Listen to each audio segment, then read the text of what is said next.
গল্প পালিয়ে যাওয়া প্রধানমন্ত্রী। একটি ছোট্ট দেশের প্রধানমন্ত্রী ছিলেন রুদ্রনাথ। তিনি ক্ষমতায় এসে প্রতিশ্রুতি দিয়েছিলেন যে দেশটিকে সোনার দেশে পরিণত করবেন। কিন্তু সময় গড়ানোর সঙ্গে সঙ্গে তার আচরণ বদলে গেল। তিনি জনগণের কথা শোনার বদলে নিজের স্বার্থসিদ্ধিতে ব্যস্ত হয়ে পড়লেন।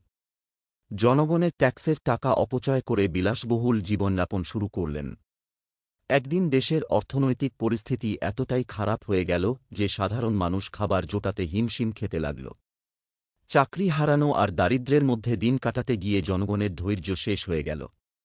তারা প্রতিবাদে রাস্তায় নেমে এল। রুদ্রনাথ বুঝতে পারলেন তার মসনদ আর নিরাপদ নয়। এক রাতে তিনি গোপনে দেশ ছাড়লেন। তিনি ভেবেছিলেন পালিয়ে গেলে সব সমস্যা শেষ হয়ে যাবে।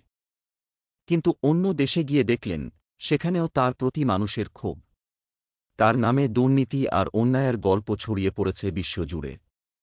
অবশেষে তিনি একা হয়ে গেলেন। তার ক্ষমতা, অর্থ ও প্রভাব সবকিছুই ম্লান হয়ে গেল। শিক্ষা। নেতৃত্ব মানে শুধু ক্ষমতার ব্যবহার নয়, বরং জনগণের প্রতি দায়বদ্ধতা।